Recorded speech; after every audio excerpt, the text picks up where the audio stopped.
उसे बताने की क्या जरूरत है, यहाँ आने की क्या जरूरत है, हमें सिखाने की क्या जरूरत है, उससे पूछने की क्या जरूरत है। So welcome back to my channel guys. और आज का हमारा फॉर्मूला नंबर है 34, डे नंबर 34 है। और आज हम कुछ इस तरह के वाक्य को ही इंग्लिश में बनाना सीखने वाले हैं और इतनी आसानी से सीखेंगे कि इस तरह के वाक्य को हमारे लिए रोजाना इंग्लिश में बोलना आसान हो जाएगा। तो यहाँ कॉमन क्या है, कॉमन सबसे पहले देख लेते हैं कि क्या जरूरत है, यानी किसी कार्य को करने की क्या जरूरत है, किसी कार्य को करने की क्या जरूरत है। ये हम बात कर रहे हैं प्रेजेंट की, यानी वर्तमान की, कि ये काम को करने की क्या जरूरत है। सो वीडियो के अंत तक बने रहे और ऐसे वाक्य को कैसे बनाते हैं ये सीख ले। और एक बार सीख के तो आप आसानी से ऐसे वाक्य को बनाकर रोजाना के बोलचाल में बोल सकते हो।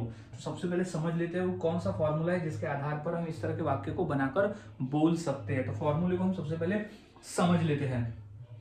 तो हमारा फॉर्मूला है, तो फॉर्मूला कहता है कि what is the need to. What is the need to का ही मतलब होता है कि क्या जरूरत है। What is the need to ये कॉमन रहेगा, हर वाक्य में कॉमन रहेगा, क्योंकि इसी का मतलब होता है कि क्या जरूरत है, यानी what is the need to यानी क्या जरूरत है। ये कॉमन में रहेगा, इसे रट लेना है, ये कॉमन रहेगा। प्लस V1, V1 यानी होता है क्रिया। अब वो कौन सी क्रिया को करने की क्या जरूरत है, वो क्रिया यानी होता है काम।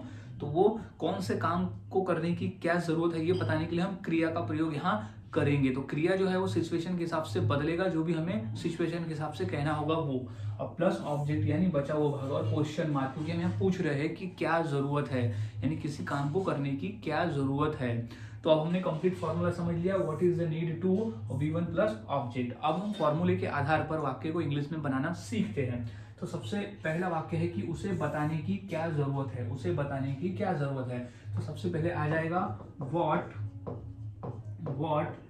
Is the need, what is the need to, what is the need to, बताने की क्या जरूरत है।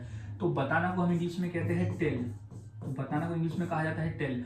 तो what is the need to tell, अब किससे, उसे, तो उसे को हम इंग्लिश में कहते हैं हिम। तो what is the need to tell him यानी उसे बताने की क्या जरूरत है। तो what is the need to tell him, इस तरह से वाक्य बनते हैं। अब है कि यहाँ आने की क्या जरूरत है, तो यहाँ आने की क्या जरूरत है को बोल देंगे हम what is the need to. अब क्या करने की, यहाँ आने की। तो आना को इंग्लिश में हम कहते हैं कम। तो what is the need to come, यहाँ को हम इंग्लिश में कहते हैं हियर। तो what is the need to come here, question mark लग जाएगा। So what is the need to come here यानी यहाँ आने की क्या जरूरत है। तो इस तरह से वाक्य बनाए जाते हैं और बोले जाते हैं। कुछ और वाक्य देख लेते हैं और प्रैक्टिस करें, क्योंकि जितना अधिक प्रैक्टिस करेंगे उतना आसान होगा। जैसे हमें सिखाने की क्या जरूरत है, हमें सिखाने की क्या जरूरत है, तो इसकी इंग्लिश हो जाएगी what is the need, what is the need to, what is the need to. सिखाना को इंग्लिश में कहते हैं लर्न, या तो टीच बोल सकते हैं, लर्न, टीच। टीच यानी सिखाना है तो सीखना, अस यानी हमें, तो us. What is the need to teach us यानी हमें सिखाने की क्या जरूरत है। इस तरह से वाक्य बनाए जाते हैं। और देख लेते हैं उससे पूछने की क्या जरूरत है। तो what is the need, what is the need to, what is the need to. अब उससे पूछना, पूछना को इंग्लिश में हम कहते हैं ask. What is the need to ask, उससे यानी टू हिम, यहाँ हो जाएगा उससे यानी हो जाएगा to him. What is the need to ask to him, what is the need to ask to him यानी उससे पूछने की क्या जरूरत है। तो इस तरह से वाक्य बनाए जाते हैं और बोले जाते हैं। काफी आसान है, बस फॉर्मूले को याद में रखना होता है। फॉर्मूले याद में रखोगे तो आसानी से वाक्य को बनाकर बोल सकते हो। तो कुछ और वाक्य देख लेते, जैसे यहाँ लिखने की क्या जरूरत है, यहाँ लिखने की क्या जरूरत है। तो इंग्लिश हो जाएगी what is the need, what is the need to, what is the need to. अब लिखना को हम इंग्लिश में कहते हैं राइट। तो what is the need to write, यहाँ लिखने की, तो राइट हियर।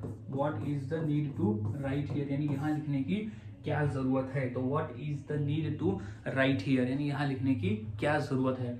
और वाक्य देख लेते कि वहां जाने की क्या जरूरत है, वहां जाने की क्या जरूरत है। तो इसकी इंग्लिश हो जाएगी what is the need, what is the need to. अब जाना को इंग्लिश में कहते हैं गो, जाना को इंग्लिश में कहा जाता है गो, वहां जाने की तो go there. What is the need to go there, यानी वहां जाने की क्या जरूरत है, what is the need to go there. तो इस तरह से वाक्य बनाए जाते हैं और बोले जाते हैं। काफ़ी आसान है, बस फॉर्मूले को याद में रखना होता है।